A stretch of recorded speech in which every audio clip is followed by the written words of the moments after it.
Oh, And we're live. Hello, everybody. welcome to Merlin's Mystery School. Say hello, everybody. Hello. Hello. Hello, everybody. That was my best Kermit impression. Oh, that's pretty good. Bienvenidos a todos. Quien quiere escuchar.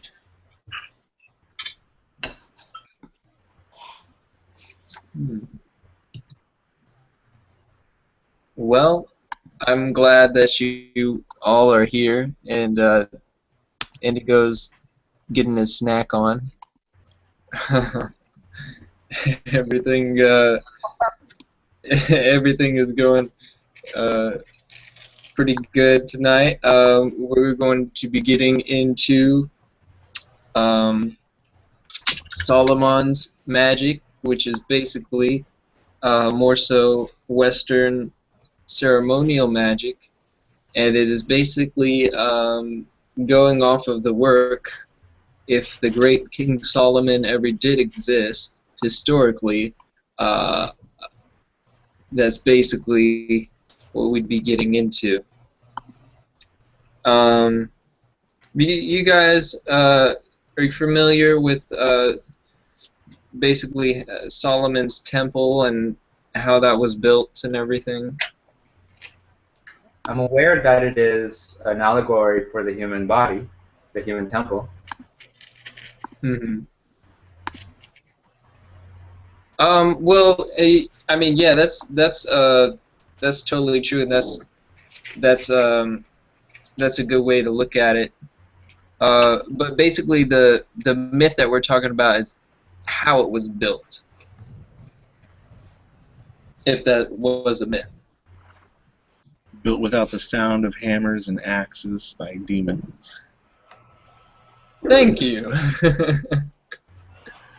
But yes, basically the myth, as the myth goes, is that Solomon was basically communicating to God, or you know, whatever God was considered to be, and asked this divine intelligence, asked him basically out of all the things in the world, what could Solomon possibly get, and he asked for wisdom.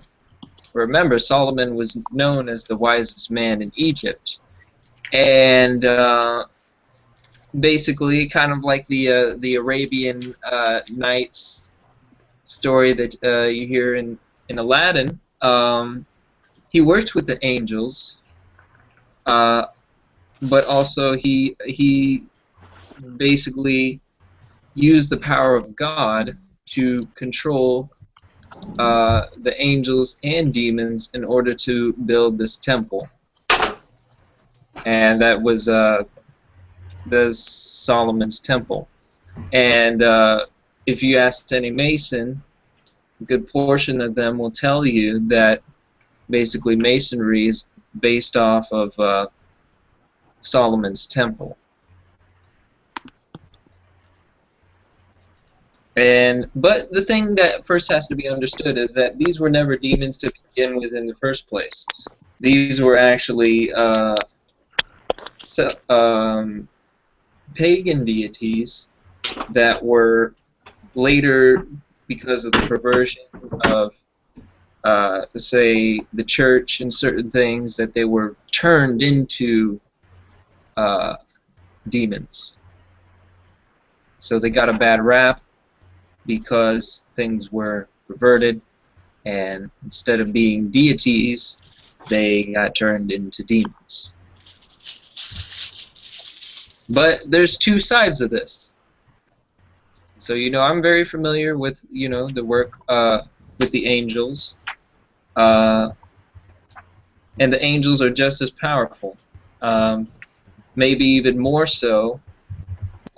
Because the angels work on higher planes, and the angels are creations of love and light, and basically just the angels are messengers of God. That's basically what the name means. Now, the Daemons, they kind of like the way that, if you guys have heard of him, Lon Milo Duquette says, is they're just on a lower plane, but they're able to do a lot of the heavy work. So the more materialistic work, because they're on a lower plane, but this lower plane is a lot closer to Earth, and Earth is a pretty dense plane. That's why they're known to do a lot of the materialistic work, you say, the heavy work, as Lon Milo Duquette puts it. All right. You guys have any questions?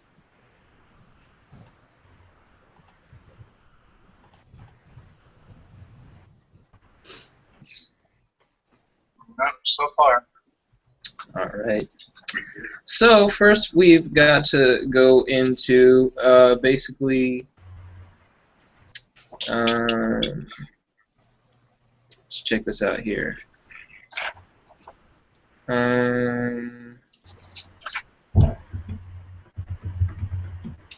Okay.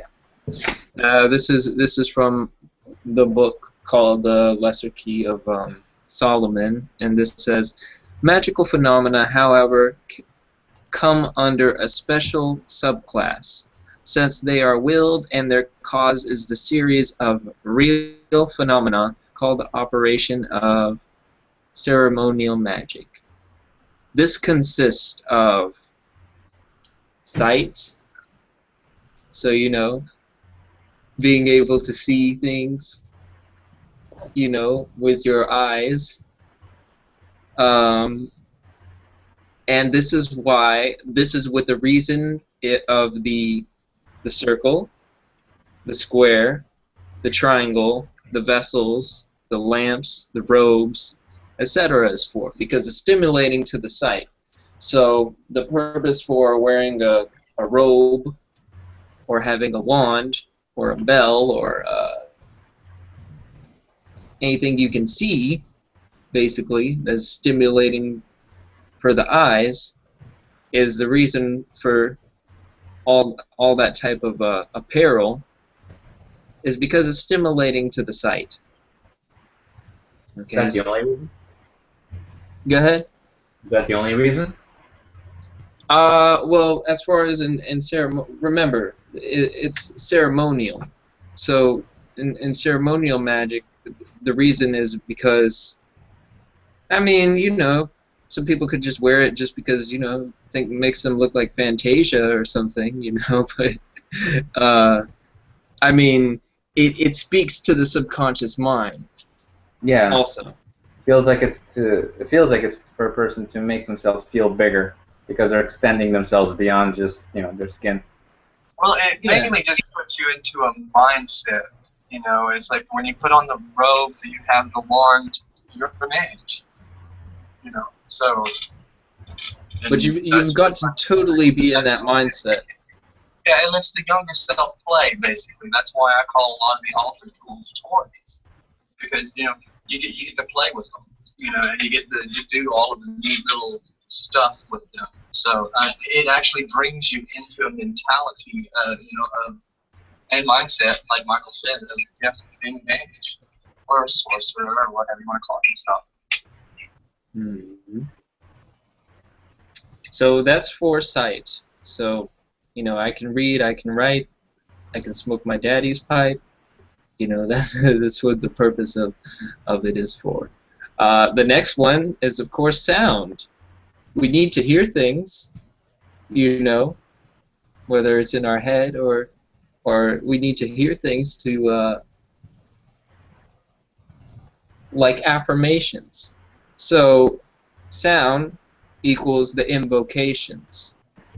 So that's stimulating to the ears.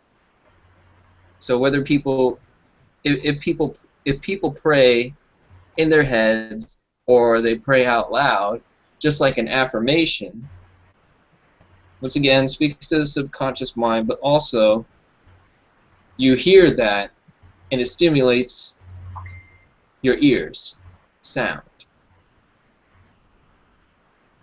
So the invocations, you know, So, um, trying to just tie it all in with like exactly what that aspect deals with the affirmations. Like, what is that? How does the term affirmation apply? oh, okay. Well, an affirmation is very similar to, they're not the same, but they're kind of similar. The invocation, you're affirming something. What he's asking? Sorry, honey, you didn't know that I was unmuted. Sorry, that was Oh. Dell asking. What he's asking is, how does what you're saying apply to affirmation? Oh, well, the only reason I'm saying is because sound. Because you're saying something, and it stimulates basically your ears. Well, this is really a perfect time of year to get into that, because like Dale was asking, how does it pertain to affirmation? It's just like when you get into a Halloween costume. You know, you affirm that character, whether it, you know, whatever it is you're dressed up as. I There's could an have. affirmation. Just basically when you dress up in a costume, you affirm that character and affirm what you're doing. Yes, and as I kind of what I was saying to Dell to answer his question is that you're talking about affirmations, and you're talking about the fact that you have to use your five senses. So you're going into the five senses in detail, Mm-hmm. and that's what I pretty think. Yeah. Does that answer So his can question? Or? Yeah, can I kind of sort of direct us towards a direction? Possibly? What I was going to say is you're talking about the myth of Solomon's temple, and then the affirmations and like our presentations of these characters and how that affirmation changed in the myth of Solomon and stuff. And just one thing that I kind of taken a lot out of my own spirituality is that everybody keeps putting these names to things, and I think one of the reasons why we name it as a demon, an angel, you know, is we name these affirmations and give them a form. I think the main reason is so that we can then communicate it to other people. But the point of communicating it isn't so that you then, that is what you see. That is it. That is it. No, that's not it. It's how you feel about it. It's the energy involved in it. And There we go. that's kind of what I figured from it, is that you need all five senses to take in and then feel that energy and have that emotion, and to achieve that state in your mind, you need to have certain senses and see certain things. Like, I mean, for example, if I wanted to be, and I'm really sad Deanna isn't in here now, but if I wanted to be Sailor Mercury for Halloween, I can't fully be the real Sailor Mercury without my nails and the blue hair. I have to have it all, and I have to learn how to speak Japanese, and I have to not necessarily, but you see what I'm saying. Like, I could become the best Sailor Mercury possible. I can really give that energy and be that energy, and really, I don't know what I was trying to say. Like, I don't know the word I'm trying to think of for that right now, but really you become that definitely know energy and understand it if Yeah. I use all five senses to do it. I mean, and I'm not. This has nothing to do with me, but it's the same thing that I'm talking about with doing the Jim Morrison thing. It's the same exact concept. It's just becoming that in a way. It's not you, but then it's a part of you. It's a part of your collective unconscious. You know, and it connects with everybody that relates or connects to that archetype or person or energy form. Or, does that make sense?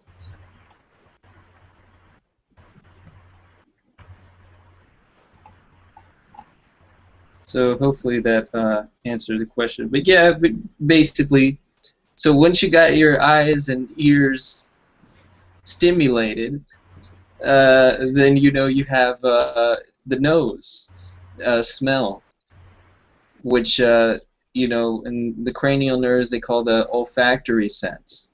You guys ever had an example like, say, I don't know, say, for example, the first time you smelled marijuana, for instance. It's a certain smell. You're probably not going to forget that smell out of all the things you may have smelled in your life, and you may connect a memory to that. Or say if somebody you knew, or a boyfriend or girlfriend, wore a certain perfume, and you smell that, and anytime you smell anything like that, even though that's not them, it triggers a memory that just connects with that particular smell. Sorry. Go ahead, Tony. I was just laughing at what Jenna wrote. It's just funny. Also, but since I'm talking, I might as well go ahead and add another good, what you're talking about, aromatherapy, is frankincense. Oh my gosh, raw resin frankincense on charcoal block. Incredible. Oh yeah, frankincense. And that's one of them that was mentioned in biblical text, frankincense. Yeah, there's actually an altar oil recipe in, I think it's Leviticus. Oh wow. So you see, it can be a metaphysical book for those that study, you know. It can totally, if you know where to look.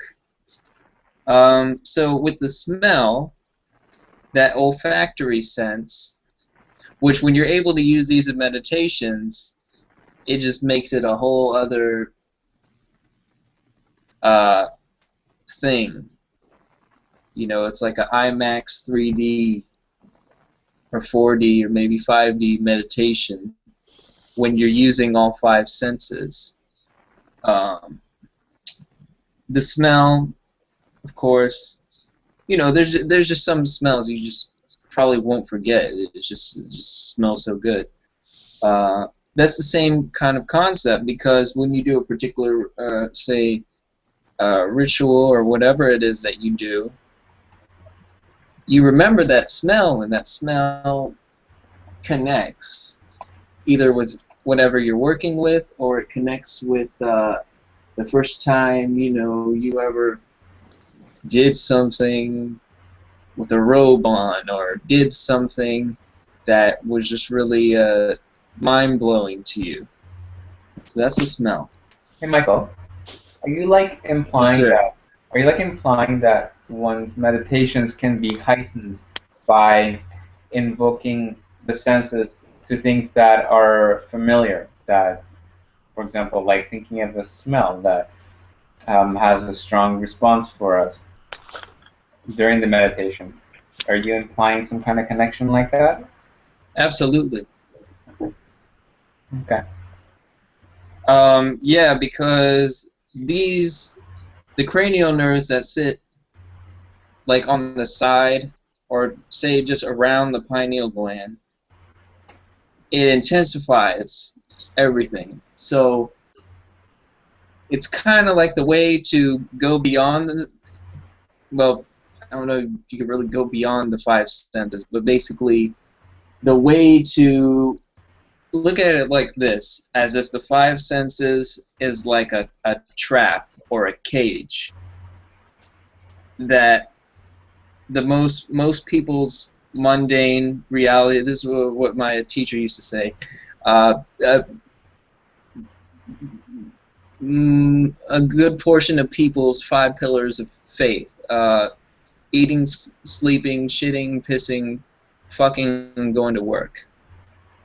You know, basically the things they do on a daily basis.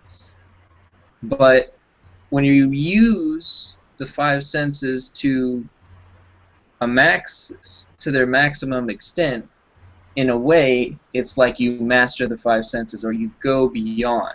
Because the five senses is really what has you kind of,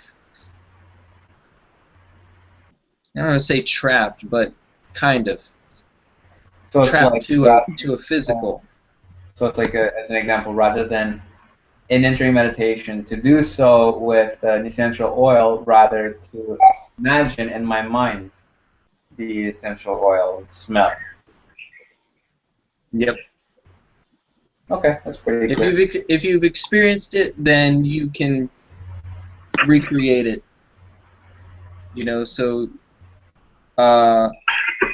you know, unless you just don't remember, but with every experience, you can pretty much recreate that. And then we have the fourth sense, which is taste. Taste is basically this is where the sacrament would come in. Are you guys familiar with a sacrament? Are you talking about Taking communion, you're talking about taking Holy Communion, which could be done one of two ways, with a wafer or a piece of bread and then sanctified wine, thus stating that the bread is the body of Christ and the blood is the wine is the blood of Christ.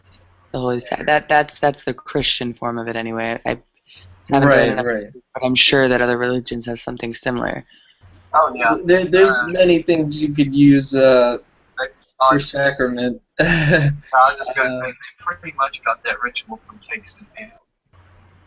I think most of the Christian religion is that, but that's what I know most of is Christianity. I haven't done enough. It's not that bad. It's all pretty much the same.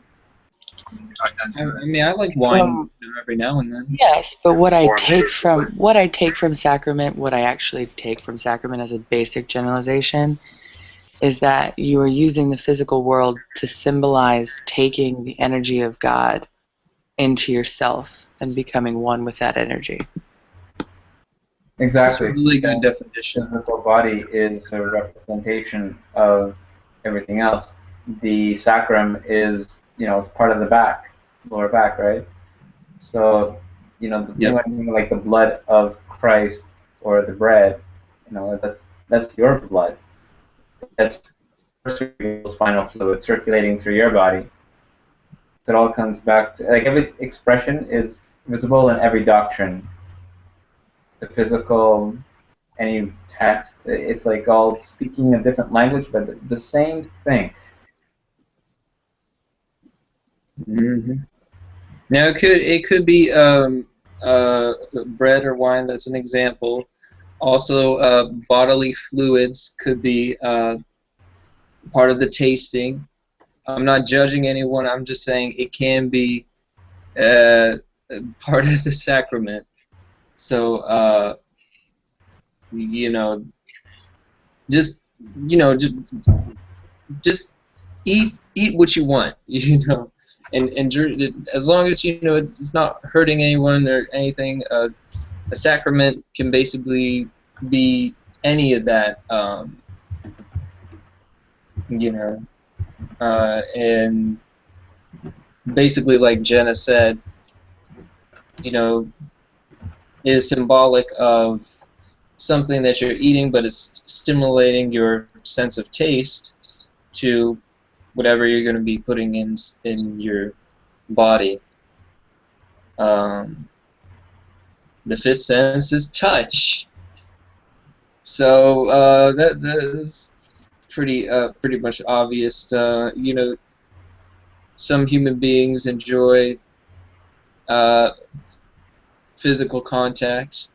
So touching is some people don't like to be touched.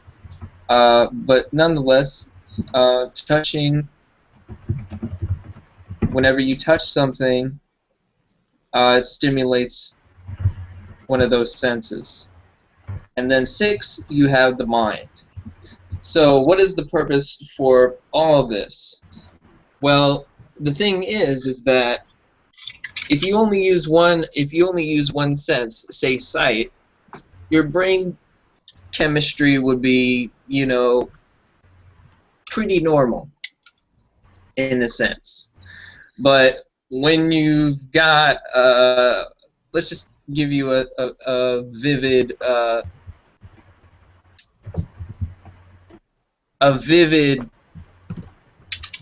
explanation, if you will. Okay, so say you've got sight. Okay, sight. You're looking at your altar. You're looking at your statues or a mandala or whatever it is you're looking at. Next, you got the sound. You've got you know, chanting. You've got rattling going on. You know, you've got Tibetan singing bowls in the background going on. You've got, and you're chanting, or you're doing a mantra, or just doing a prayer or whatever. Then you've got that incense going on, and the oils. So there you have your sound, and you've got the incense and the oils and all that going on. There you have your smell.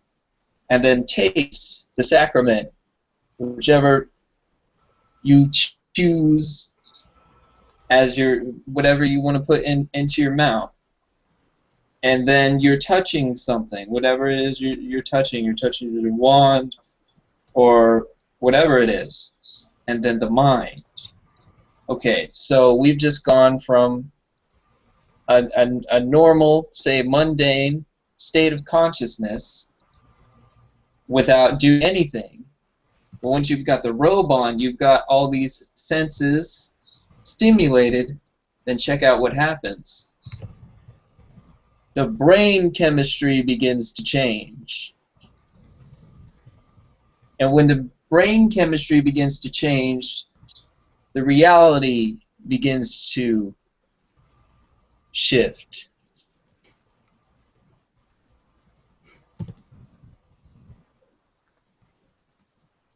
Okay? So, like it says, these unusual impressions produce unusual brain changes. Hence, higher or altered state of consciousness. Because you're supplying each of the senses with some form of stimulation. And when they're all stimulated like that, you cannot really be in just a mundane, normal, everyday state of Fox News consciousness. You know. Let me ask something. This I actually have a question about. So what you're saying is that once you've enacted all five physical senses, or all five physical senses, the sixth sense, your mind, becomes heightened. But Yes. at least in my experience, not that I'm trying to completely deprive myself of all senses, but if I'm trying to work with my physical senses, like if I'm trying to sit there and really understand what's going on in my touch, and then fully understand what's going on as what I can see, and then all this stuff, I'm not pushing past that to what's beyond reality. I'm focusing on what's right there in reality. So to me, I don't know, like, at least me personally, like, maybe I'm just not quite thinking it, but to me, using the five senses would actually tie me into the physical as opposed to releasing me of it, I guess is what I'm trying to say. Well, I mean, that could happen, but I'm saying if you're using them to the maximum extent, the idea is that you use them to the maximum extent, so your consciousness, your awareness will be heightened way more, say, than the usual state of consciousness or awareness. I've got a comment on this. Oh, go ahead, Tony. Well, from having doing like setting up all these sacred spaces, and that's one of the more important parts as well. What you're doing is you're creating a space that's outside of reality. So whenever you create that circle, you're creating a space, you're creating a boundary, a border between reality and actuality, if you will. So you're tying that circle, that sphere, actually, at it three-dimensionally, into this twilight area, this twilight place in between worlds. And then, of course, whenever you get more into the aromatherapy, the sight, smell, and touch, it brings you into that place in between.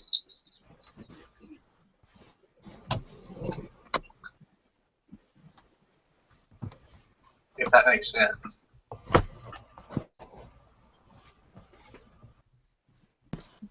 I'm probably completely off on this, and I'm really sorry. I'm trying, but so what you're saying, Tony, is that by using those physical things, you're creating a barrier so that when your mind steps over, you're still protected by those physical? It's not necessarily protected. You're just clearing a space. That's pretty much what the circle is, protection, but at the same time, it's also setting up a sacred space. It's almost like you're building a church. So you're saying that, so what you're saying is that through the recognition of the physical elements, you recognize that and then push past that to find more, and that's what Michael's talking about? Sorry, I know I'm horrible. Yeah. No, that's fine. No, yeah, you're absolutely right. It's a drama that you act out to. It's very theatrical. It's a drama that you act out to take yourself using the correspondences and the symbols and all that of the ritual to focus on one particular aspect.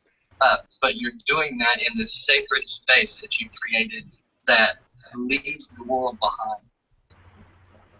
Yeah. Of your That mundane, everyday reality. So the idea is that, and this is in that book by Sunyata Saraswati, is that, okay, you've got a cage.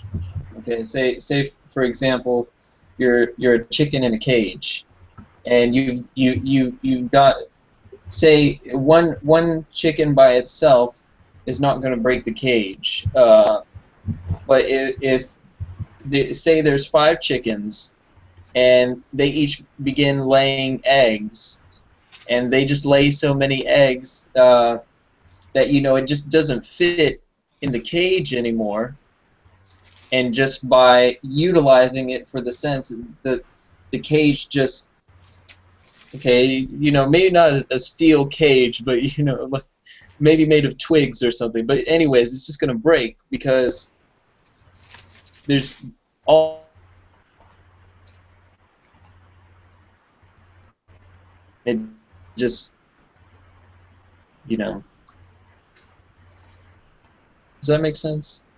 That's a very good physical, mental, aid with trying to think. Because like I said, if you keep talking about the 5 senses, that's what I was getting from it, is that you're focusing on the 5 senses, but thinking of it more in the senses so that you can recognize that and then break through it. I like that. No, you're using them to be free of them. That's what I meant. Because to me, there's really, the only freedom from the physical plane is complete freedom from the physical plane. You're always going to come back. So it's kind of just like totally looking past them. But exactly, and that totally makes sense.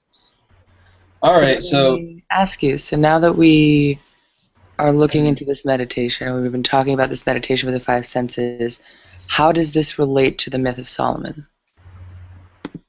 I've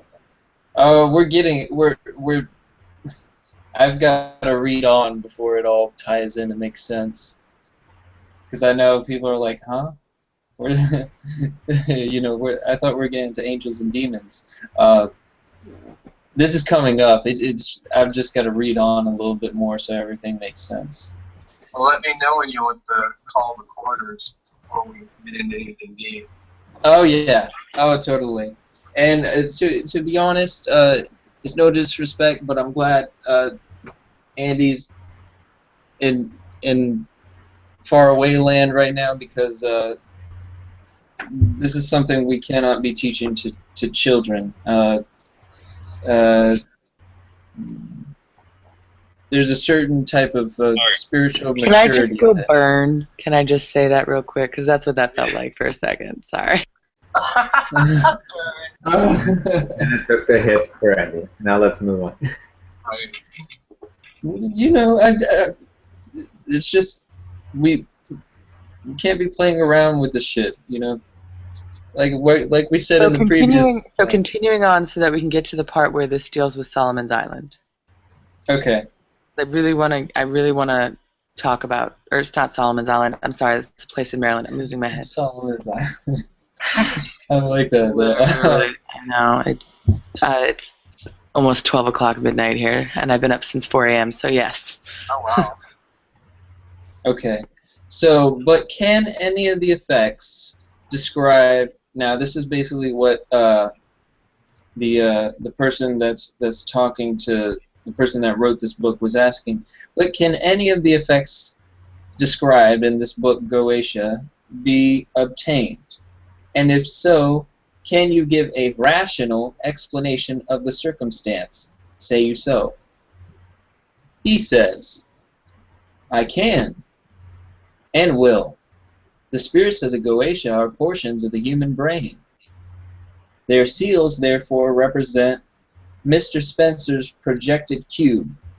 Methods of stimulating or regulating those particular spots through the eye. We talked about the cranial nerves and all those different senses. The names of God are vibrations calculated to establish the establishment of functions. A. General control of the brain relative to the subtle world. B. Control over the brain in detail, rank, type of spirit. C. Control of one special portion, name of the spirit. Now, he said portions of the human brain, but I'm going to have to say portions of the human mind, because, you know, the brain is, of course, a magnificent, you know, computer, but it's really the mind and the imagination where these characters come into play.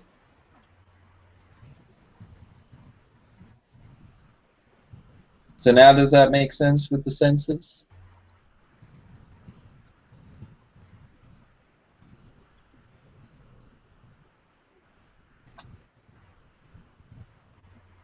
I'm sorry, I just try to stay muted so that you can keep talking.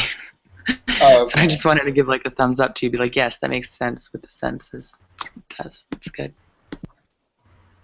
All right. So, let's give an example. Okay. This is a really good link that I sent a really good video on YouTube by Carol Pokrum, and he basically explains Solomon's magic, and basically just lets everything out, and everything is understood. And there's where you begin to see where do these beings exist at, really. You see that Carl Jung, and Carl Jung, of course, worked with Sigmund Freud, but Carl Jung came up with this idea of the collective unconscious, which is basically an unconscious of archetypes, characters, mythologies, and such that exist within the mind of pretty much the collective of everybody. And Sigmund Freud, you know, pulled him aside one day and told him in a real, you know, serious voice, Carl, you must not release this to the public, for if you do, they will surely suspect that this is a strong tide of occultism. You know, the best that I can do that voice. But anyways, you know, it basically pulled him to the side and was telling him, like, you know, people will think that, you know, you're taking psychology and the occult, and, you know, which he was, but, you know, but basically that's where the collective unconscious comes from. And so the idea is that whenever you're working, say, with the Goetia, uh, you're not going to see necessarily angels with wings, you know, flying in through your window, and you're not going to see fire-breathing demons come up from out of the ground. The idea is that these are parts of your collective unconscious, and there's a place where they exist, which you could call the astral plane, or you know, a higher plane than the physical, and that's where they exist at. And so when you're working with them, you're working with a part of, they are a part of you, or the universal mind, just as much as you are a part of them. Does that make sense? Yep. Yay. So, now, this doesn't have as much to do with Solomon, but these are just some really good points that I wanted to get into, because these are, of course, pioneers and magicians that really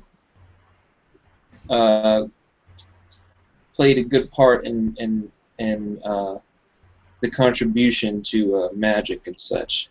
So this is what Aleister Crowley says. The whole secret may be summarized in these 4 words. Inflame thyself in praying. Now that's what he said. You know, the man that called himself the Beast. And he still thinks that it's good to, you know, pray before doing any of these works. You know, creating some type of sacred space before, you know, you open Pandora's box. You know, creating a sacred space so that, you know, everything, you know, will be all right. I have to give credit, because this is, of course, Merlin's Mystery School, and this guy would be known as literally the historical Merlin. His name is John Dee, and he was known as not only a magician, but an astrologer, astronomer. He was a spy for Queen Elizabeth, and he helped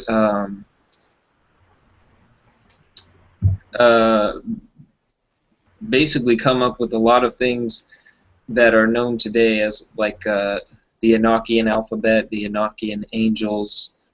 And this was the first prayer John Dee used regularly throughout the years of his magical workings. Okay, so I'm just going to do this. You guys can... Okay, maybe what I should do is...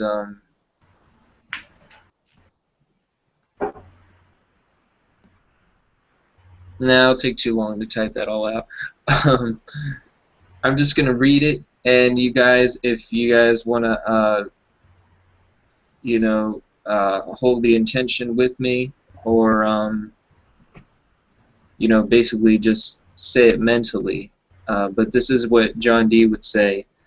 He says, "Teach me, O Creator of all things, to have correct knowledge and understanding. For your wisdom is all that I desire. Speak your word in my ear, O Creator of all things, and set your wisdom in my heart." So that's what John Dee would say before, you know, basically partaking any anything he was going to do magically. It's a nice little prayer. Oh, and tonight, yes, tonight is a new moon. The second is a prayer. Long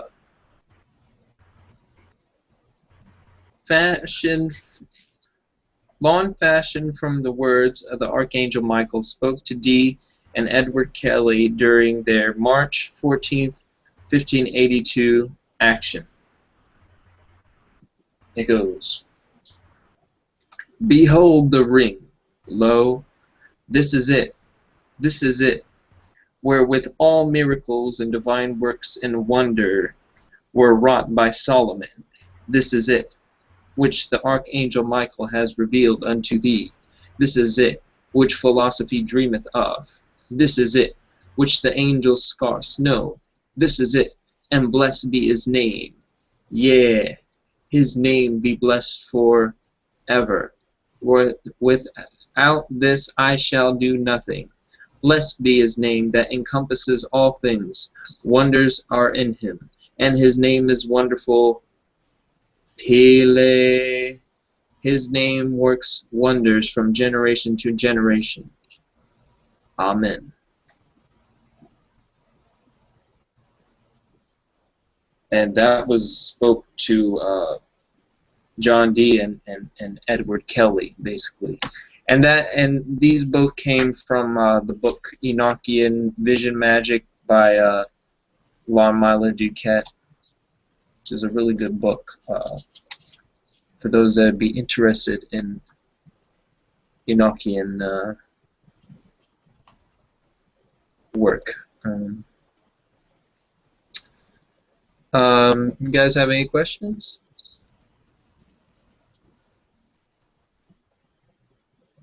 Oh, Tony, you know, we could do that document that you said. Oh, okay. Well, still, did we get to the... it's okay. Never mind.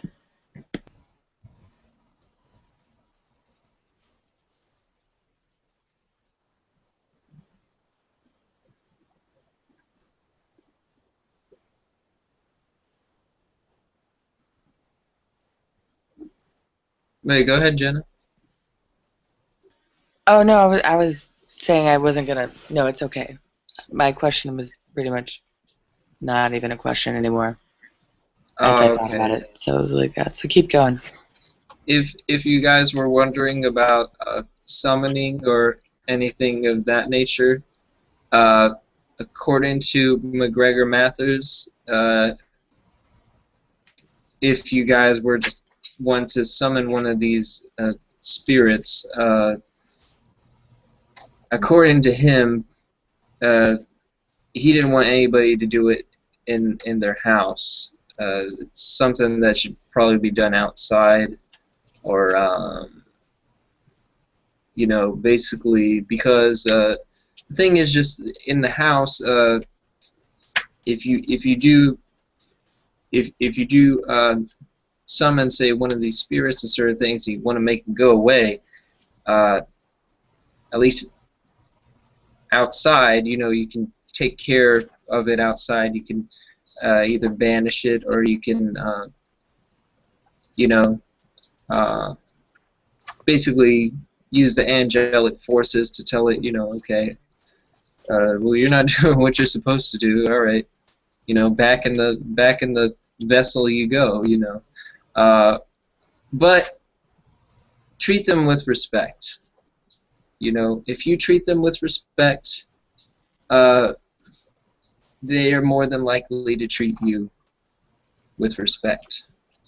If you're afraid of them and such a things, that, you know, they'll pick up on that. So key is not to be afraid, but just to know what you're working with. Okay, you ready? Yes. All right. Okay, this is it's a call of protection, and also to bring clarity to what we're doing. So go with the intention out there. Honor to thee, creator of the universe and all things, the vast and almighty, whom nature hath not formed, source of the light and of the darkness. Lux, may your presence be all pervasive and constant. I call upon the watchtowers of the sacred four directions and elements they govern, who hath had many names timeless, as they stand vigilant at the twilight place, guarding eternal. Attend to us who are gathered to learn the mysteries. Protect all who hear and participate in this sacred endeavor. Purify our hearts, minds, and the entire system of our souls. Exalt thy discernment in dealing with and speaking of the unspoken. We now attend this discussion and lesson armed and protected from falling into folly and delusion. So mote it be. So let it be.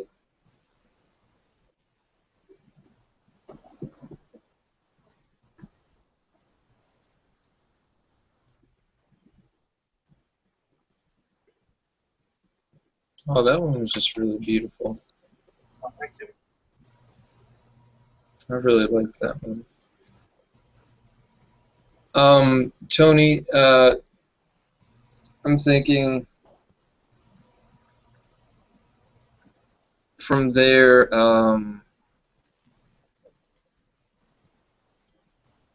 hey, if we can't do it in our house, Well, according to the Sacred Magick of Affirmations, which is one of the more popular books on Goetia, yeah, S.L. McGregor Mathers, freighter of the Golden Dawn, said, you know, to stick a box of sand outside your window to do the actual evocation, and then once the spell is completed and the evocation is completed and the communication is has been acquired, once it's all over with, you should take that sandbox, bury it in the dirt, and then consecrate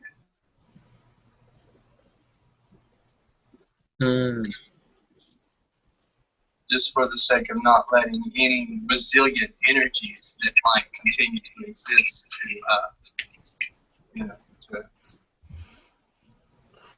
I guess, linger. yeah, I mean, that does make sense. At least outside, you know, you can deal with it outside. Well, plus it's sand, and sand is silica. So, And sand is known as a good purifier, right? Well, from what I understand, it's crystalline in nature, isn't it? I believe so. So therefore, it'll trap any energies, just like salt. I mean, that's why they do like some circles that when they pour salt, because it's a crystal. You know, so you're creating a crystal boundary where any subtle energies come into it, they get absorbed into those crystals. So yeah, there's a scientific nature to it. So that's very true. I was thinking, well, if because you know we are all in houses right now, or apartments. I was wondering, what can we do?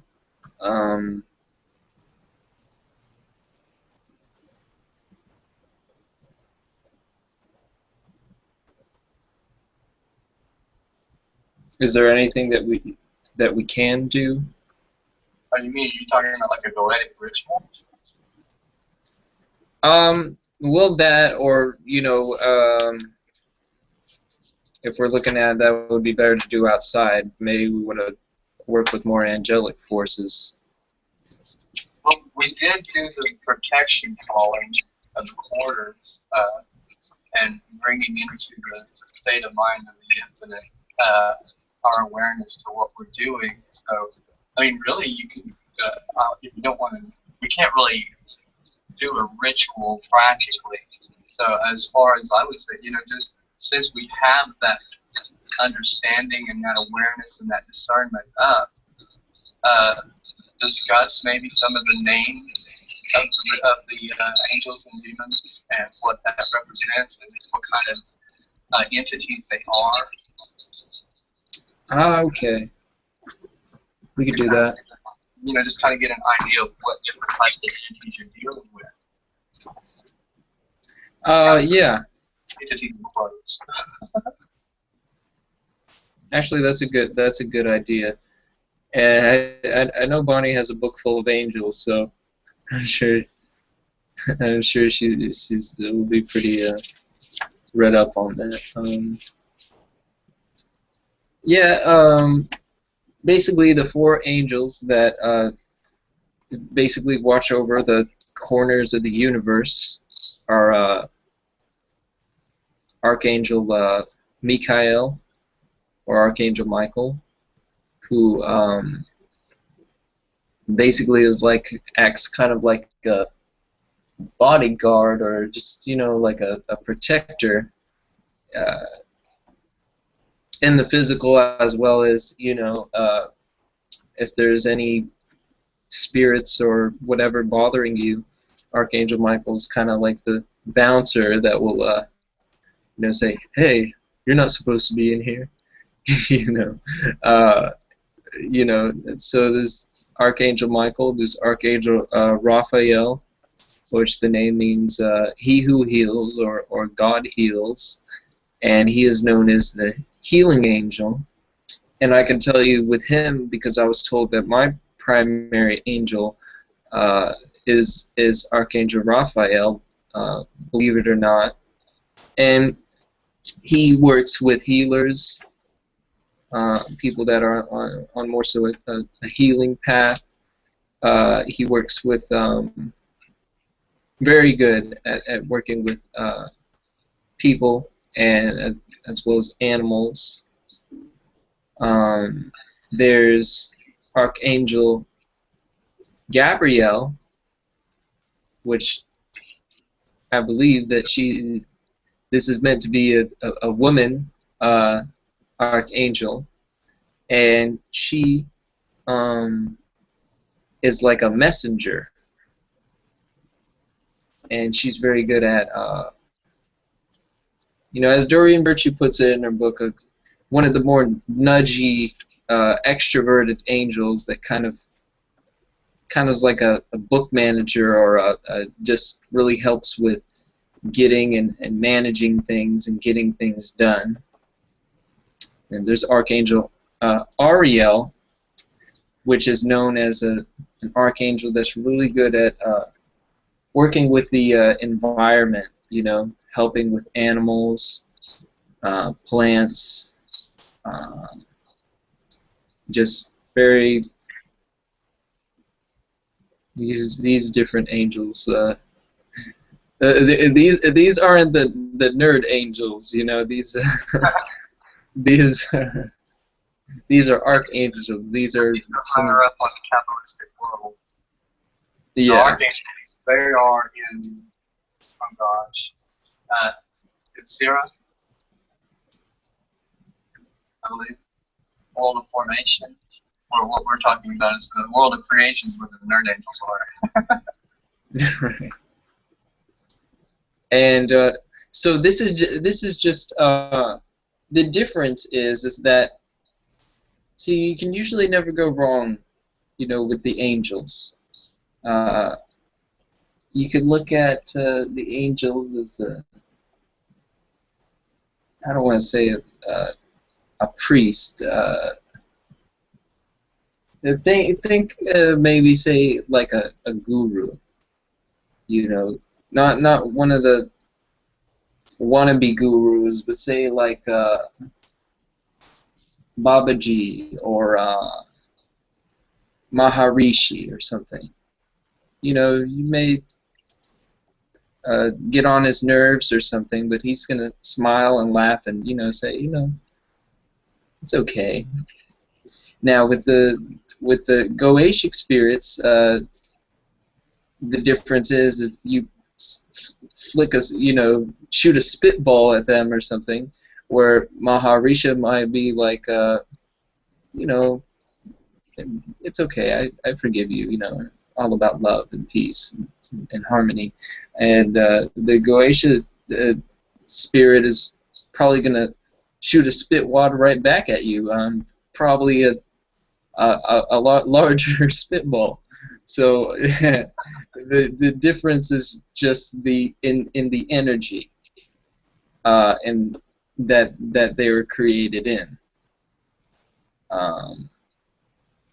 You know, just as well as with the fairies and the elementals. Because angels don't have egos. So if angels had egos, they'd be able to do something like that. But they don't have any egos. 1111.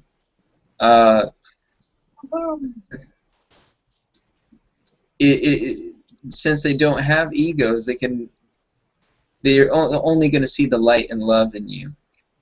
The fairies do have egos, so they can tease, they can play around, but they're not going to do anything, you know, harmful. The Goetia the spirits are they would be considered like the dark fairies or the darker angels, but they, like I said, they do a lot of the heavy lifting, a lot of the work. So the whole thing that I've noticed is, yes, there are experiences that if you're not careful, you know, just with working with the Goetia, you just have to be careful. But the thing that I understand is just not to judge them in a sense, just realize that you're just working with a different energy system.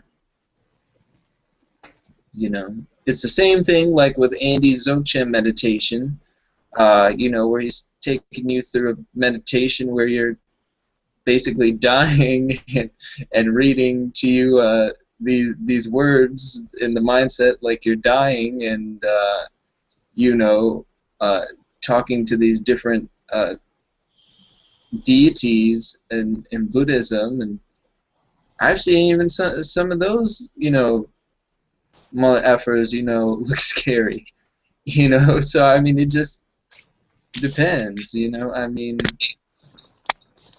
there's somewhat what would be referred to as the Goetia even in Buddhism. There's spirits like that, you know, sticking their tongue out and holding 7 swords or whatever. You know, I mean, it's just there's that within any system, pretty much. You know, and Christianity is just one of them. You know, so it just looks like demons in that place. But the original word for demon was daemon, which really meant a genius or, you know,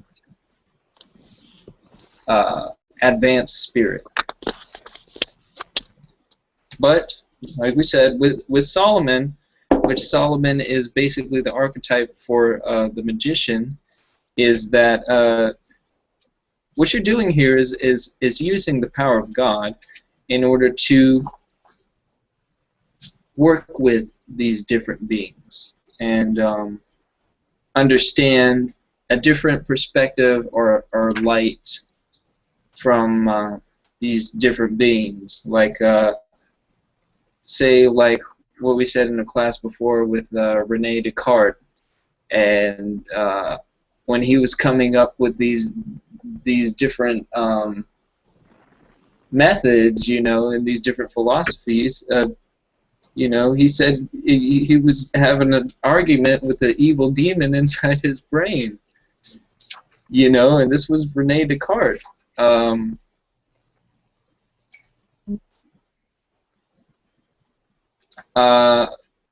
But he got a lot of information from that.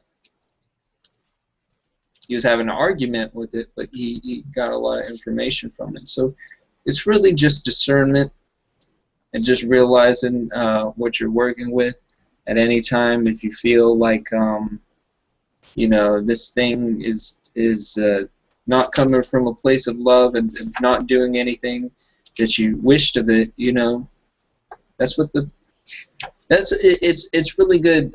Long Malu Duquette put it in this book, and he said, You know, he has a whole chapter on it in his Enochian Vision Magick book, and it says it's okay to pray. You know, and he said when he was younger, in his teenage years, he was just like, oh, look how sissy this is. You know, we've got to put our hands together and get on our knees and pray. But he said after having this experience with all these different forms of energy and such, and seeing just the many different personalities, he says it now, and he's like, you know, 60-something, and he says, you know, now I totally understand, and you know, it's okay to pray. You know, because you want to feel safe, of course, or of course you wouldn't want to do any of this.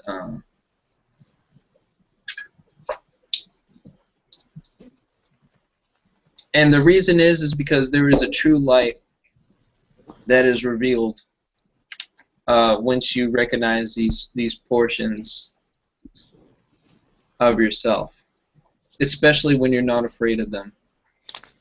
Because the one thing that I realized is that these energies, especially the lower entities, it would be better to not think of them at all than to be afraid of them.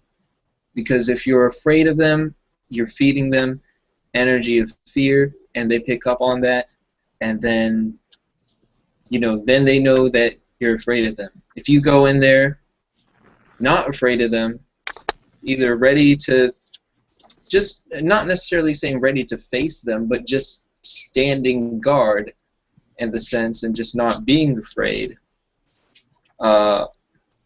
that's what a true magician does.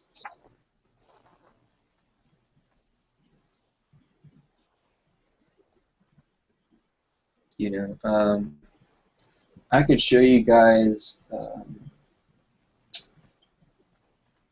let's see here. Tony, would you think, like, maybe you want to give, I don't know how long this is going to take to type, if people wanted to do it, the one with the sandbox? Oh, that's all of them. Oh, okay. Yeah, that's in the Sacred Magic about Rebel and the Mage. That's a process for doing all the summonings. It's to do it outside of your window in a sandbox. So no matter what ritual it is, you know, you do it with the sandbox. Not on somebody's volleyball court. Right. Not somebody's volleyball court. Maybe we should have a homework assignment where everyone gets a sandbox ready for the next class, so that you can actually do it next class. We'll have our sandboxes ready there, and like, or we'll be outside, one of the two. Well, that's an idea. It's really a good idea to have a grasp on the Kabbalah before you really start messing with the Goetia, though. Because they're two similar systems, but Kabbalah is really a lot more forgiving than Goetia. Yeah. I agree with that, because I have no idea what I'm doing, and I feel like I should if I'm going to attempt something. Oh, absolutely. Yeah. Yeah, well, like we've given out before, you know, in class, but a really good ones to know is some of the banishing rituals, because that will, you'll know how to clear space if something is not doing what it's supposed to do.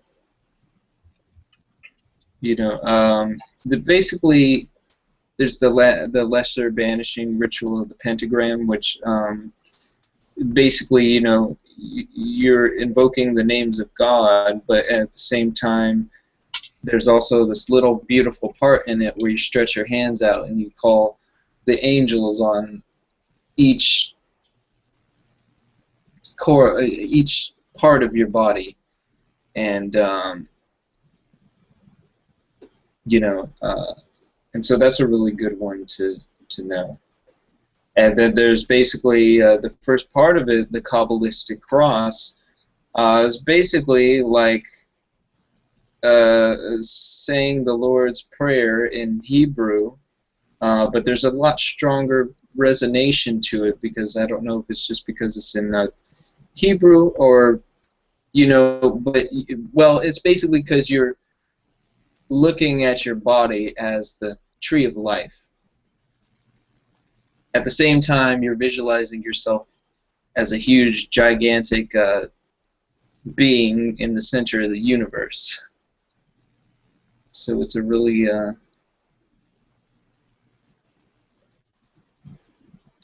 so when I talked about all that in the five senses and stuff, these are really how you're supposed to be doing your visualizations. They'll just make them that much stronger.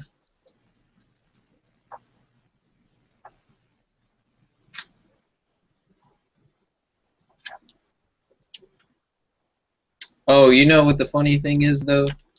And that's a really good book that Tony just put, because that's where a lot of the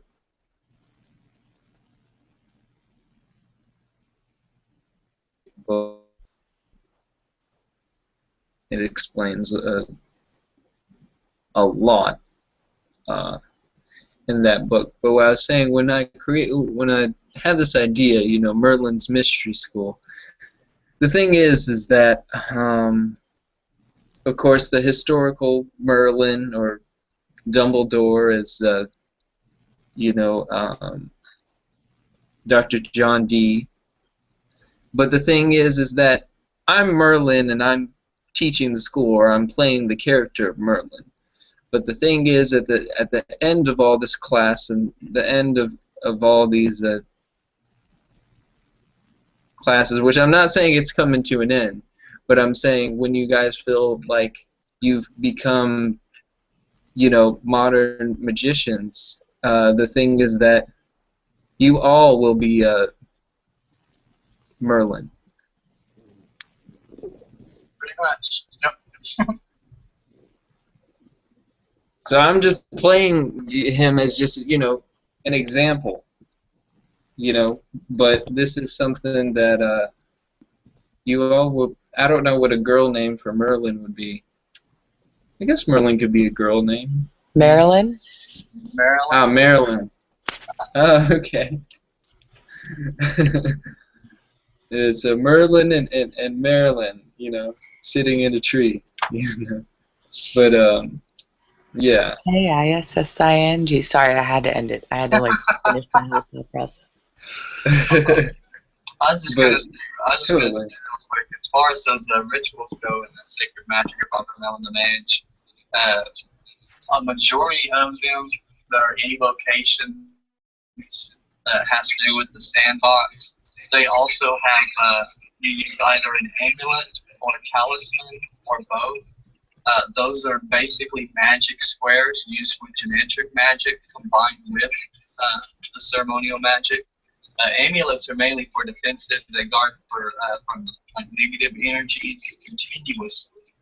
Where a talisman, it's offensive and it's used to attract a specific energy once and only once. But they are usually set up on magic squares that read the same way backwards and forwards. It's kind of hard to explain without actually being able to show you. But yeah. What Like about the? No, go ahead, Tony. I was going to just finish off. I was like, one of the talismans, like on that one video for Yod Hey Bob Hey, it starts off Yod, and then it goes Yod Hey, and then goes Yod Hey Bob, you know, and then Yod Hey Bob, Yod Hey Bob Hey. So you know, it's all encompassing. No matter what direction you read it from, that's what it says. So. Mm-hmm. And you'll be able to know because if you've met as far as like say people that were raised under the tradition of Judaism, they won't ever say Yod He Vav He. They'll say Adonai, which means my Lord. But Yod He Vav He, this is in that modern magic book, says God is ultimate unity, a perfect blend of all dualities as represented by the male-female symbolism on all planes. So it's literally this source of just unity, this big G that is of love and unity, and it knows no opposites.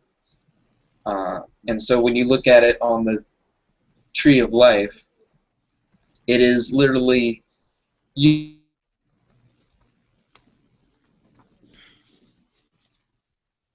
any phobia. It literally is just unity of all things, and there is no judgment. And that is really Yod He Vav He, the Shiva and Shakti, or Mary and Jesus reunion, or Well, plus also on the tree of life, the 4 Kabbalistic worlds are represented by the 4 letters. Yep. YH. Yeah, and the thing is, it really is a formula. Yod He Vav He. But if you ask people from a really Can I interject on something? go ahead. This is for Indigo. The reason why urine is a waste, even though by going through your body it is going through a natural process, is because it is literally the waste of your body's natural process. Your body takes in food, takes out in your it goes through your mouth where you chew it up, goes down your esophagus, into your stomach where the stomach breaks down the food particles using hydrochloric acid, gets into your large intestine where it absorbs most of the larger minerals. Then gets in the small intestine, absorbs all the vitamins, all the extra stuff. So when it gets into your kidneys, and it goes from your small intestine into your kidneys, so that like pretty much it's drawing out all of the moisture. And from that moisture, they take all of that stuff and put it through your bloodstream and then put it back into the kidney.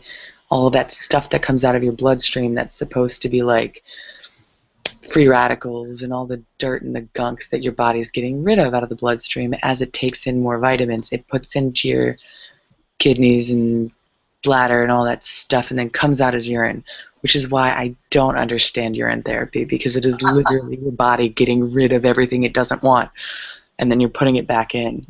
Well, we're jumping off topic, but I did want to comment. It's because I didn't want to. It's only because I didn't want to type all that. I'm sorry. That was it. Define ways is what I'm saying. Joel would probably be quick to do that. As far as define, it's waste, but it's not exactly waste. It's what's left. And the body does not necessarily absorb all of the nutrients from that urine, from that. So there are still some nutrients left in the urine after it passes through your system. And if you're eating healthy and you're drinking healthy, then you can catch what the rest isn't, what the body didn't keep or wasn't able to absorb, because it had enough. But whatever it didn't use, it lets out. So anyway, that's kind of when you're saying waste, it's not really, it is wasted because it's nutrients that are wasted. Maybe the other reason why I think this way is because I've had my urine tested every 3 months, like my entire life, because of my hypothyroid disease. And they test your urine for a whole number of things, and what they get from it is how much cholesterol is in your system and how much sugar is in your system, and they get all the vitamins. And they can tell how much your body's taking in because of how much it's not there. Yeah. Like that's how that urinalysis test works. It's only, but literally like so little. The only way that you're going to have all of that in there, the only way you're going to have all those vitamins and minerals in there is if you're taking a multivitamin. Because when you take a multivitamin, you're getting, or if you eat too much of that vitamin and mineral to begin with. Because it's literally what your body doesn't need. Is what it's mainly telling what This Joel is not to make it toxic to the body. When your body Not is to say excreting what toxic. it no longer needs, that does not make it harmful. It just allows you. I never said it was harmful. I said I don't understand the point because your body doesn't need it. That's why it's getting rid of it. And then you're At putting that moment. But we're always looking for nutrients. This is why people are always eating or always drinking. This is just another way of bringing nutrients back into the body. The cells were saturated at that point in time, but in an hour from now, they might need a little more of whatever. That's not how your body works. But what I will say is that you could still, an hour from now, if you don't think that your body has any of those vitamins and minerals running around in it, you can still go eat, like, I mean, even if you just did a smoothie, like doing kale smoothies with, like, vegetables and fruits and just eating that, like, Yeah, here's the that thing. would be healthier than drinking your own urine because your body doesn't need what's in your urine. Though, but you're just going to reuptake any random nutrients from whatever random food you decide to put together, and that metabolization that has to happen requires an amazing amount of energy from your body. This is why when you're fight or flight, all digestion shuts off because all the energy is needed for you to move your ass. So Not if you're eating the right foods. So, Joel, would it be You're talking to someone who has had type 2 diabetes, has literally had the way my body works and the way my body digests food explained to me like 10 different but ways. why does type 2 diabetes even begin? Because your hormones are completely desensitized from what you're putting in your body. No, because I have a genetic disorder that actually where my white blood cells attack my thyroid gland and eat it up if I don't take a synthetic hormone. So because of that genetic disorder and because of the prevalence of overweightness in my family, I actually ate healthier than all of my friends my entire life. I never ate chips. I didn't eat cookies and snacks like that. I never got that stuff. I was eating vegetables and whole wheat and all of that my entire life because that's how my mom was, because I was always overweight. That had nothing to do with how my body burned it. My body burned it slowly because of how my body functioned. Everything is interconnected. And what I'm actually hearing is that to speed your that up. thyroid was something that had an original cause to what followed later. Then you're actually clearing out a lot of karmic dues from your genetic lineage. And we're talking thyroid here. We're talking communication and expression. Wow, that's on a whole other level. Joel, Yeah, this is going over my head. I think I over-talked on a very important point he was making because I didn't get that. I'm sorry. I'm just saying, would it be accurate to say that whenever, like he was talking about, whenever you do drink your urine, it's basically being recycled, you know, to where if you try to put new nutrients in your body has to use the energy to digest them and everything. But when you're drinking urine, you're basically recycling those nutrients. I realize that that's what he's saying. I understand how that makes sense because we do trees recycle. It's more but the point that I'm trying to make is after your body's already done with it, the nutrient density, meaning the amount of that nutrient that you're going to get per ounce of urine that you are drinking is nothing. Like it's not strong enough. Even though your body's already put it into the type of molecules that your body processes faster, your body still needs to process those things in order to put them through. If your urine's I'm not saying it doesn't work. I'm just saying that eat a freaking salad because it's the same damn thing. It's the same damn thing. Eat a freaking salad. It's not because when you look at the alchemical process, your body has actually changed its energy. Your signature is now imprinted on what you are exiting out of your body, meaning it is familiar. Anything that you consume, your body has to go through the process of discerning friend and foe. So it's already a more friendly source of nutrient coming to your body. And in addition to just describing it as physical substance in any form, also there is energy attached to it as well. That familiarity is a nourishing thing. And this I am explaining out of my intuitive insights, gaining into having done this now for over 2 weeks. You feel, I feel, a greater sense of connection to myself. I am now able to better But that feel. could be very psychological, not just actually physical. That's what I'm telling you, that this crosses all planes. It's not It is physical. both. It But is I'm a different person. I'd be more disgusted in myself for drinking my own urine than I would be actually like happy. Oh, yeah. I mean, you're not the only one. I mean, I totally get what you're saying. It's just I'm sorry that I'm becoming so adamant against it. I didn't really mean to turn out this way. I really didn't. It's just wrapping my mind It around does it. I'm break a literally lot of telling you that conditioning, I though. know that everything that I'm talking about is from science, and I understand where you're coming from and where it makes sense for you and how that makes sense for you. It's just that's not the reality. Like that's not the reality I live in. That's not even like. It's It's basically not that I live in the reality of normalness today because I don't even follow everything that they say either. But it's just like to me, the basic sense of our bodies as machines. Like you don't put exhaust fumes back into your car to keep it running. You don't Actually, they do. put oil. They do. They use exhaust fumes to make cars run. They use That happens. circulation system, a smog pump, and what it does is it pumps exhaust back into the engine to reburn the I'm oil back in the Stone Age. Jesus Christ. that has been used, and that's how they get to more economical cars is by burning the exhaust. I thought it was from burning cleaner fuels. No, they've got smog emission pumps on the car. I'm somewhat of a mechanic, and what they'll do No, I is trust you. I'm not. they'll And Jana, plug exhaust back into the circulation process, back into the combustion process, if you will. And and that smoke, that exhaust, it has oil. It has oil and fumes in it, So whenever you do that with the newer gas mixture, it just burns up. So it actually makes your car more economical. That's how they've been doing like 4 cylinders that can get like 40 miles per gallon, 50 miles per gallon.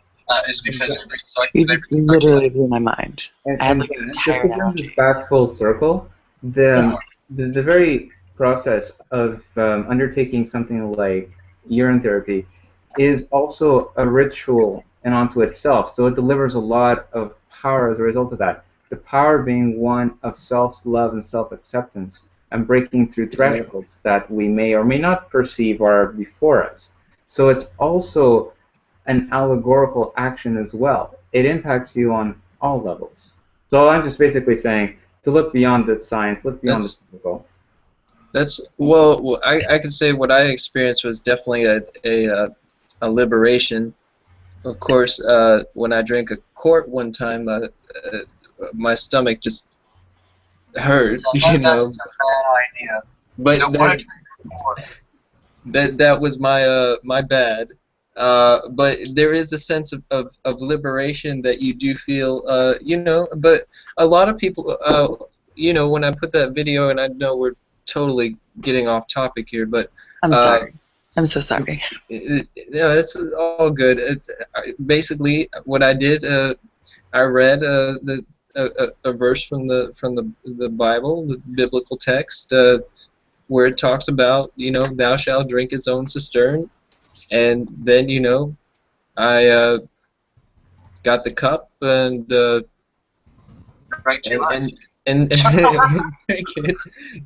but I'm saying there is a sense of liberation that you do feel on a psychological level. I don't know. I think that the thing that's most important is just to finding the nutritional benefit, as much as you can. What I gather from it, it's also pretty much just like, these ritual tools and stuff of that nature. It separates you from the status quo. So like you said, it's very liberating. Yeah. In that sense, because it separates you from the day to day. I think that's another one too. Go ahead, I've Jen. never done it, so I mean, No. I can't say by personal experience, just by theory. I'm just shaking my head because it's like, honestly, it's to the point now with the way you guys just explained it. It's like, now I am going to have to try this eventually at some point in time. Maybe that's the. And now I don't really want to. I don't know.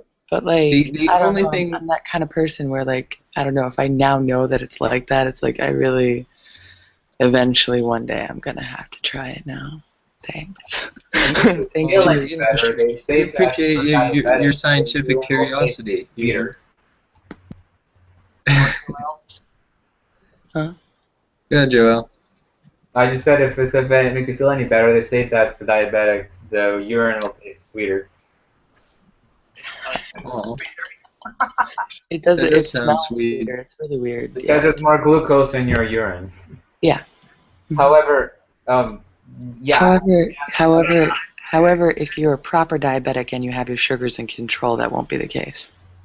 Yeah, but it's minuscule amounts, even for what I was reading online when it comes to glucose levels in diabetics in urine. Yeah. Well, I I'm can not say diabetic anymore, so I'm completely. I was just gonna say from experimentation, my own practices, and what has led to my own personal liberation, I guess I'd say. And a lot of these things was just basically just to break the conditioning, of course, but I've done everything except shit. I will not eat anyone's or my own feces, but it's brought a sense of liberation to me because I have totally 100% love and respect, and I trust myself. And I think that's one of the greatest things that I received from. I understand it to go. I remember somebody commented one time, and we were talking about this, and somebody was like, I think we've evolved to a point where we can alter our consciousness without eating our own feces. You can seriously get sick from eating your own feces. I know you cannot get sick from drinking your own urine, but you can get seriously Totally. sick from eating. Can I add a commentary on this here? It's a twofold thing. Eating your No own problem. shit in this day and age would be an absolutely stupid idea because of the stupid shit that we're exposed to in our environment and when we eat, and the unhealthy balance of microflora in your intestines and your gut. That's the obvious reasoning. If we lived in a 100% natural way without man-made toxins in the environment and eating something that was completely 100% conducive to the human physiology, then eating your own shit probably wouldn't be a bad thing.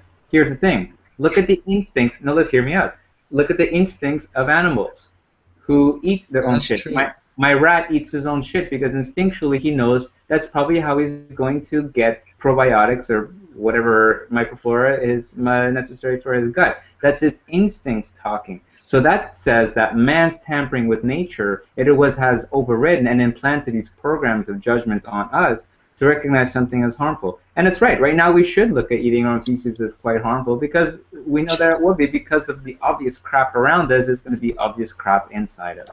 Well, believe it or not, Very true. I actually read a study by scientists. I showed Tony that one. Yeah, I Yeah. think it was Michael that shared it with me about eating your own feces, and they had a discussion about it. And as long as you're eating healthy, they don't see a problem with it, but you get more nutrients, like Jenna said, from a bowl of salad. But in the situation Like what Jenna was saying. But I can understand how you would get a lot more probiotics from You feces. can actually get more nutrients Probiotics are in your colon. that your body needs True. from the feces. But in this day and age, food is so plentiful for the most part. You can just eat food instead. But they just say not to eat somebody else's because they might have bacteria and diseases that your body doesn't have, and it will make you sick. But that was from scientists. And there's Can another. I just say something real quick? I just want to say that you guys and girls are awesome for being 100% open and not leaving talking about this topic. Because if you can go, if you can chill here and kick it and discuss this, you've seen the dark side. Yeah, right? Like, of all the things we could be talking about right now, Jesus. I'm proud of you guys for that. That's Give a clap. So, kind of back on topic. I was looking. Yeah, back on topic. I was looking at something here. It says, logically speaking, these 272 daemons and angels are portions of the human mind. Do they have any, I don't know, correspondences in the body? Exact? Yeah. Well, the brain. That's where they would be. That's where they'd be located.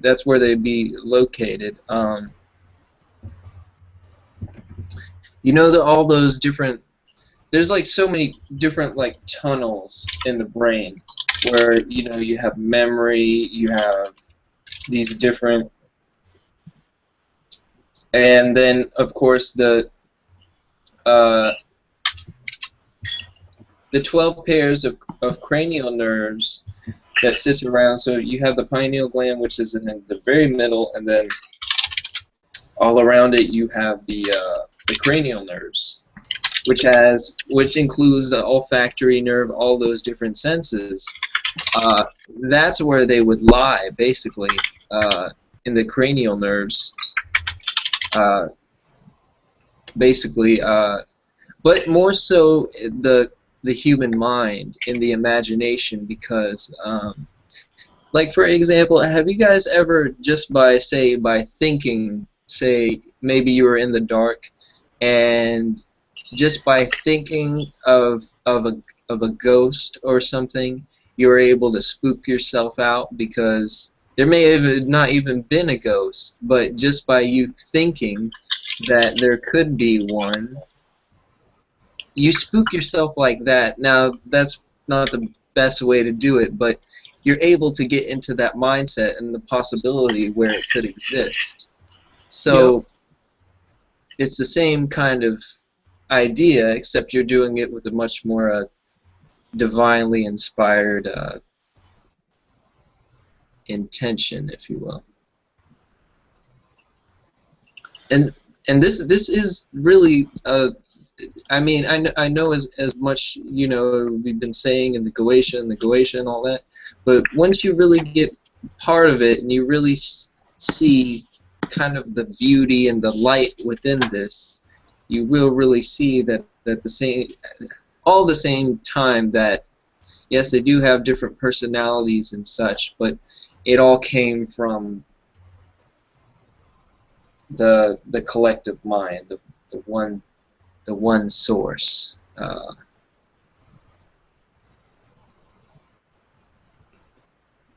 They're just different and opposites, kind of.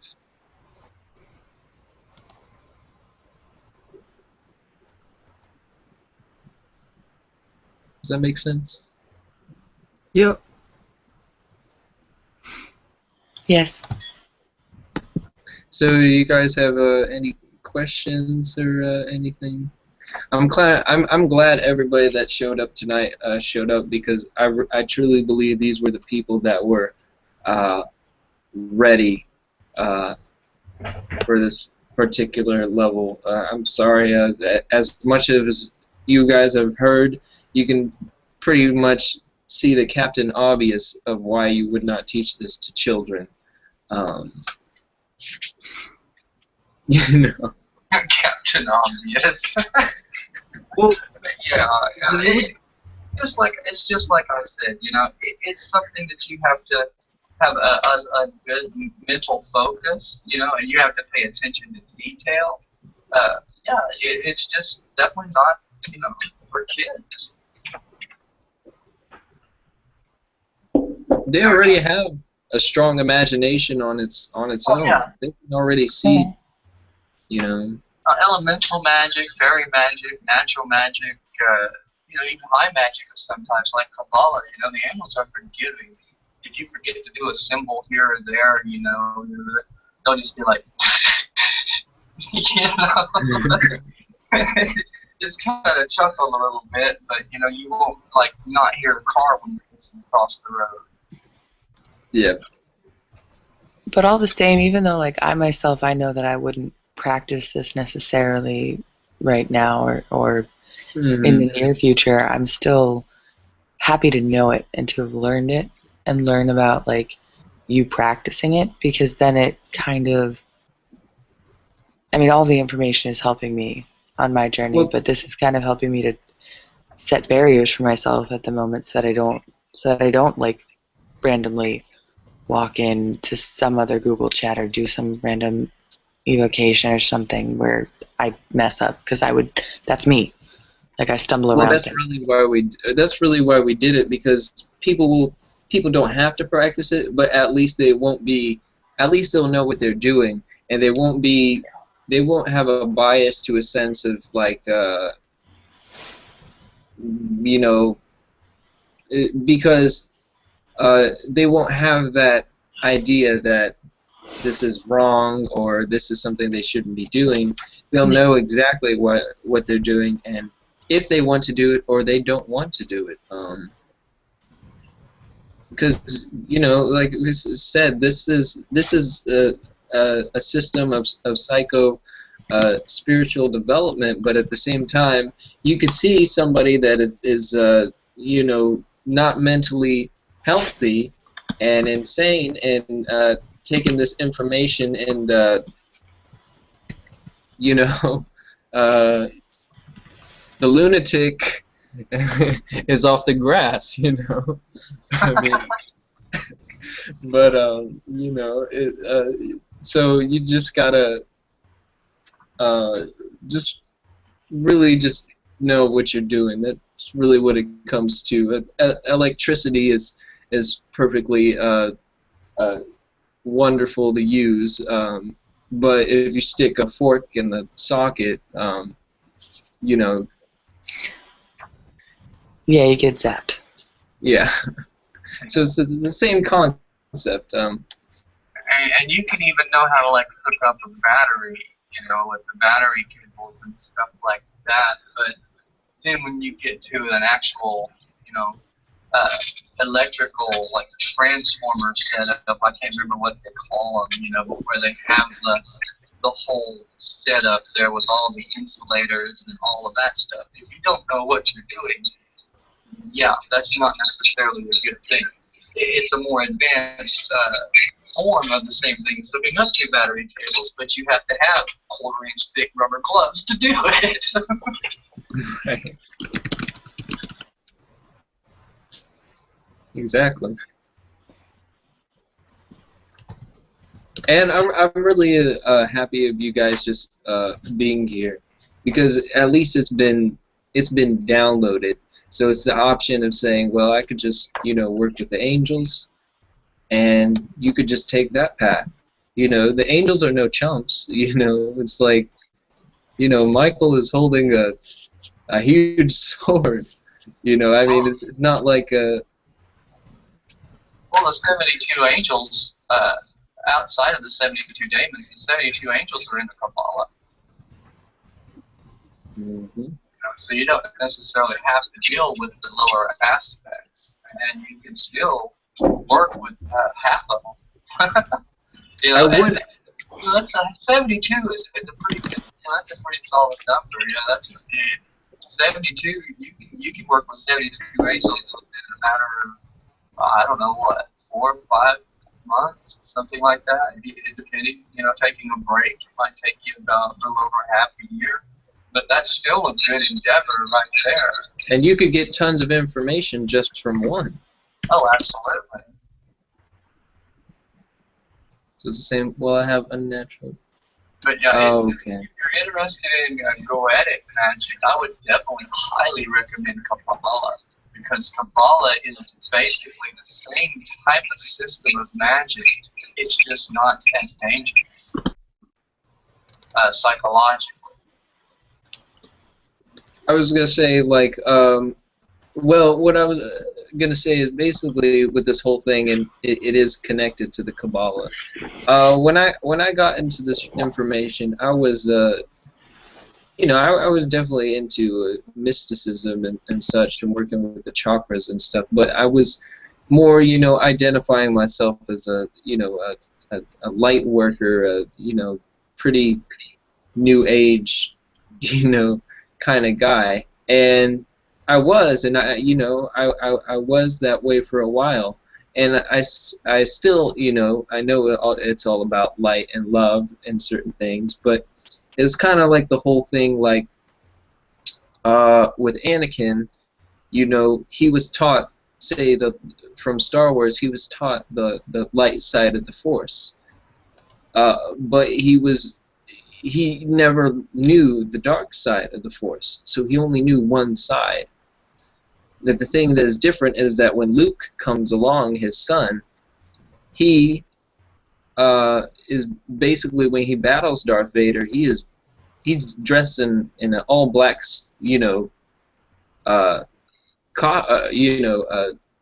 suit or so, and not, like a tuxedo or anything, Jedi, apparel, and he's just bashing Darth Vader, with all his fury and all his might, and the Emperor's like, well, you can join me and take over the galaxy. He said, no, I am a Jedi like my father before me. So, a lot of my hatred. well, yeah, and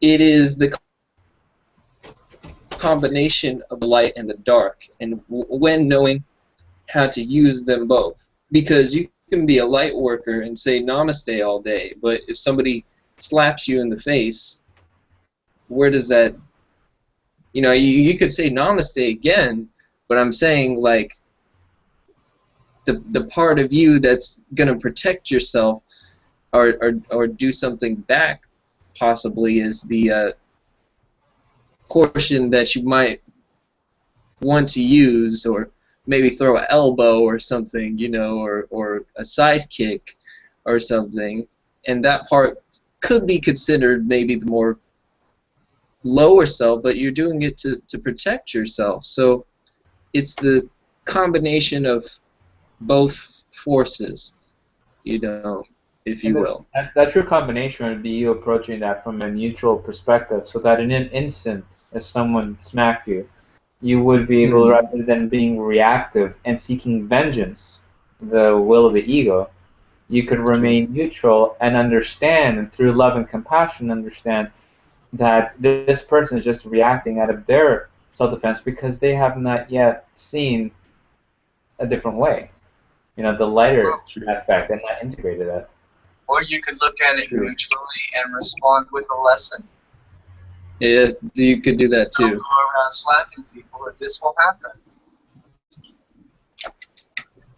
True. I'm just saying, well, if you didn't have an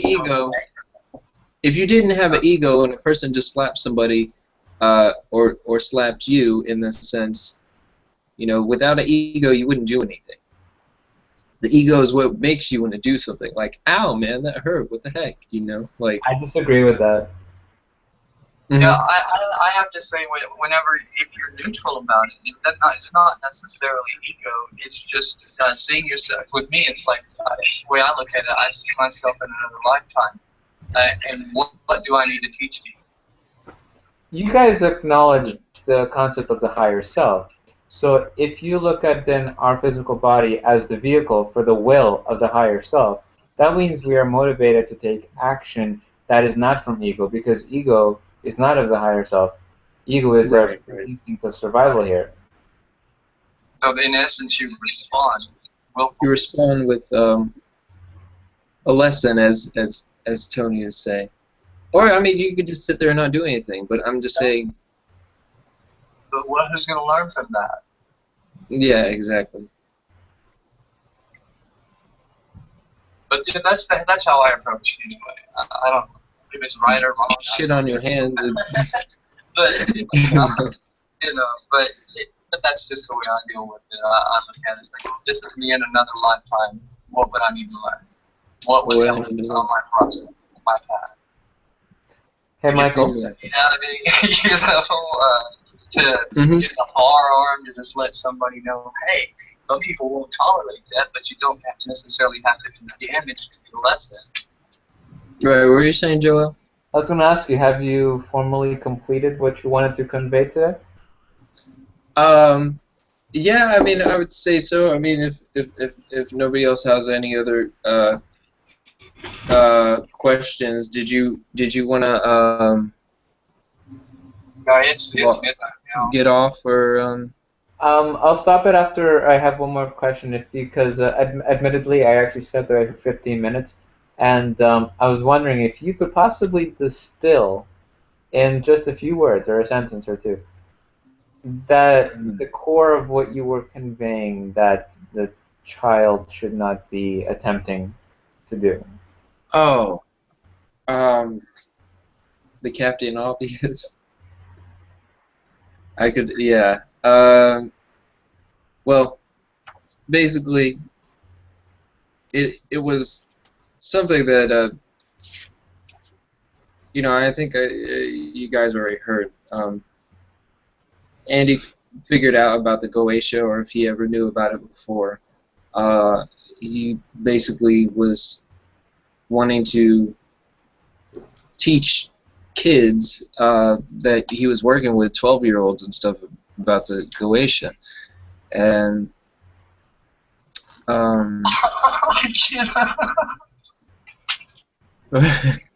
Just the expression on her face when you said that. Oh, they're 12 years old. Were they at least 12-year-olds that had a concept of higher learning and understanding? Well, here's the interesting thing is Andy is supposedly majoring in recreational therapy. So these people are not going to be, are just trying to stay. Yeah. Just trying to stay what? Yeah, just to live as a normal person. You gotta understand though, what I was actually I was telling him earlier, the Kabbalah, it's not as heavy a system, quote unquote heavy, but that's whenever Jewish fathers teach their firstborn son the Kabbalah is at the age of 12 after their bar mitzvah. So, Michael, back to the story. Okay, I'm sorry. I heard your question. Not anything relating to Andy, but just the essence of what you're trying to convey. Distill that into a closing message. Okay. Yeah, I'm sorry. I got sidetracked for a little bit trying to explain that. Okay. Well, basically, I'm sorry. I just need to hear the question one more time. I heard it, but just If you could distill into just a sentence or a few sentences the core message that you were trying to convey today, that specifically about not being intended for children to hear so that they wouldn't exercise it. Okay. What's the core of that? The core of that is you're dealing with portions of your psyche from say ancestral memory all the way to your DNA, everything that you say love and possibly fear.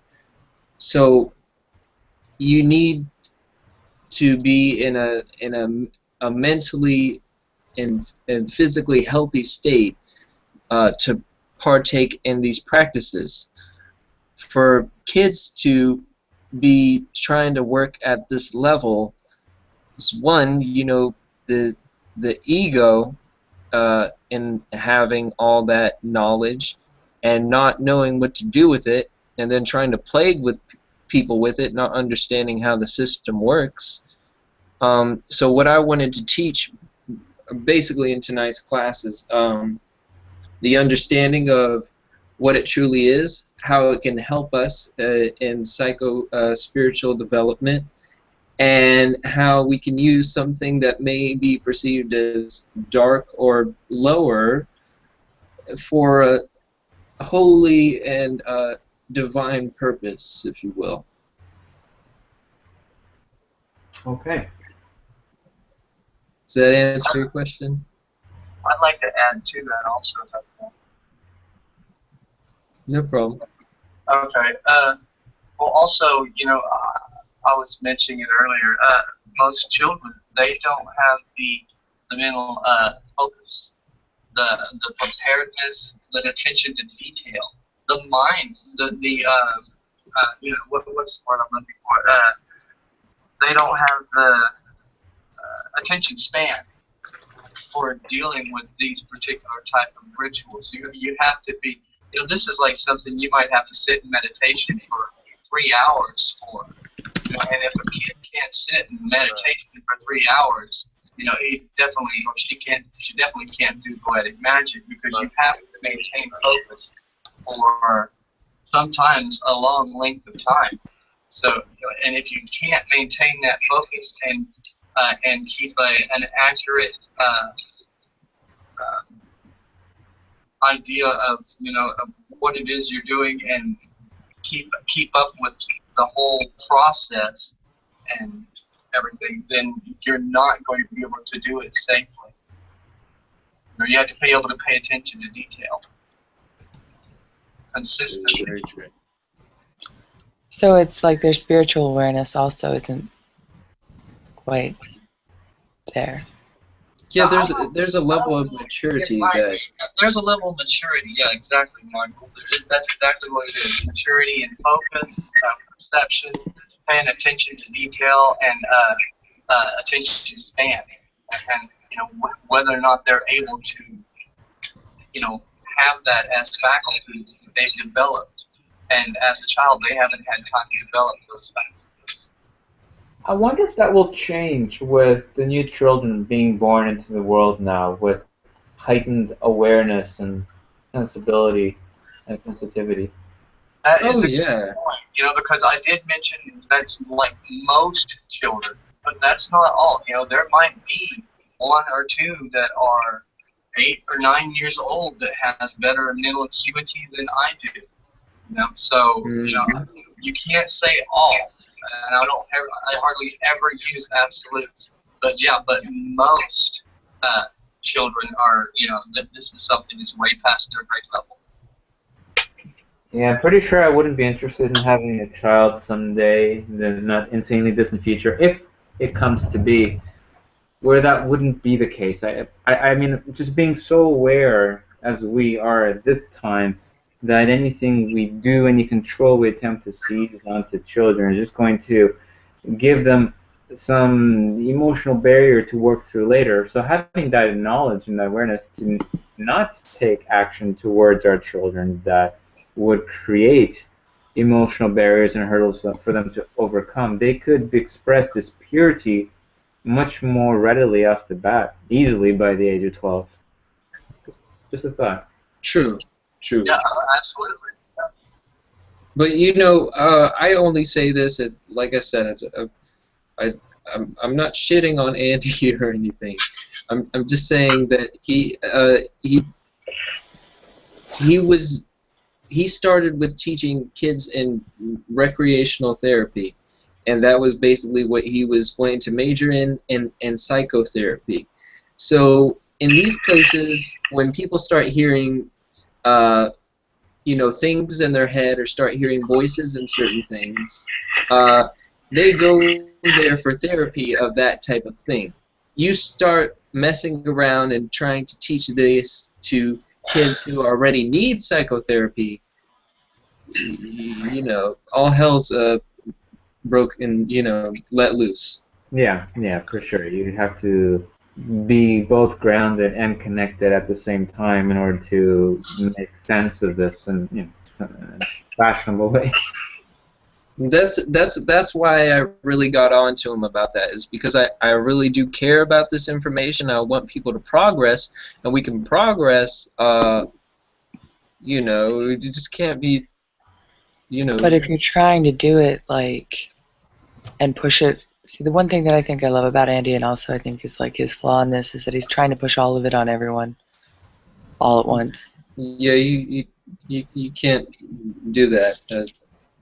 Yeah. You know, it's great to have a penis, but you don't need to wave it around in everybody's face. You know, I mean, yeah, same. The analogy, that's weird. I was gonna say, Del just said that's a Freudian analogy used just there. Good job. Anyway, Michael, could I conclude the live broadcasting? I don't know if you wanted this to be available for later viewing, with just to focus strictly on what you intended to, you know.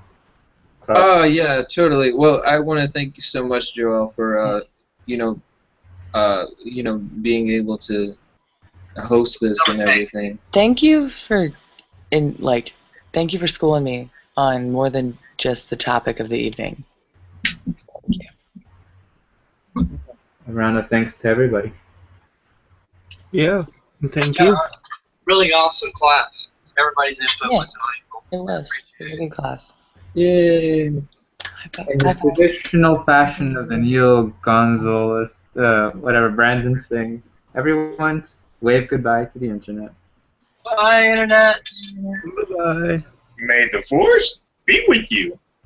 Quick.